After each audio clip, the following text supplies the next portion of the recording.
there were no plans to talk about this trip at all. Like, I woke up in the morning in January and was like, I'm a little bummed. I need to spend some time outside. Like, what can I do within the vicinity of this place? I was like, I bet I could bike across Death Valley. And like, for me, that was the completion of the thought. It's like, I'm just gonna go do this. And then it was like, well, I should find someone to do it with because it's dangerous. But at that point, talking about it like we're talking about, we're serendipity. Like, this is not something I planned. Like, I would do this for me.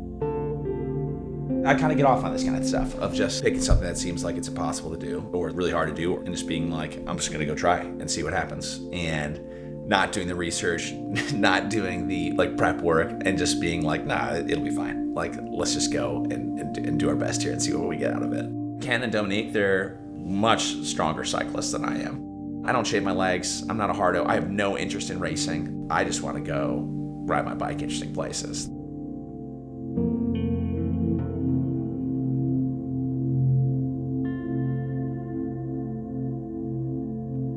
There is going to be a point where you just couldn't do this. Last year's hottest year on record.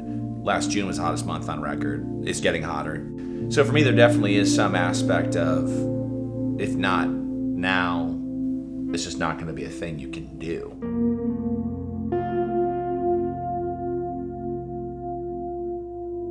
I think a lot of people get intimidated with cycling, and it seems somehow unattainable, or like you have to commit your entire self to being a cyclist. When I think more people should just ride bikes and have it not be the person you are, but just a thing you do. I have a nice bike now, but it just means I can do these adventures that I want to do a little bit faster. And I feel a lot more confident in the brakes on the way down. But I would still do it with my $30 Goodwill bike. I would just probably have to walk the bike up some of the uphill sections. I'd probably go a lot slower on the descents, but the desire is still there. I've just upgraded my tool.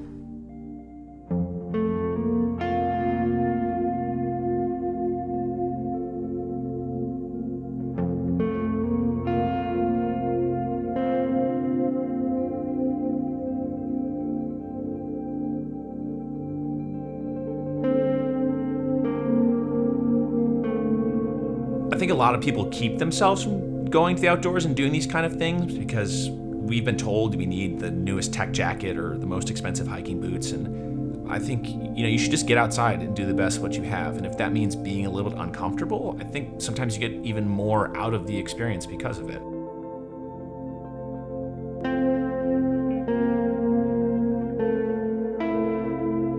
Part of the joy is in doing hard things, like pedaling up a mountain. Like, what am I going to do? Stop? And I think that makes it much easier to keep doing hard things in the rest of my life. I might not have the mountain pass I'm trying to reach the top of, but I know I did that and that was difficult. So, this career that doesn't have a clear end or, where the end is harder to see, it just becomes much easier to power through something like that. I did this huge ride in an afternoon and it just makes me want to do more and see more of the world and experience more things. The glow is something that's going to stick with me for weeks and months, and I know I'll be talking about it in years. I have to keep doing this. And the clarity I had in doing this trip was so much like, oh, this is just the very beginning of these kind of things. Like, I need to do these things.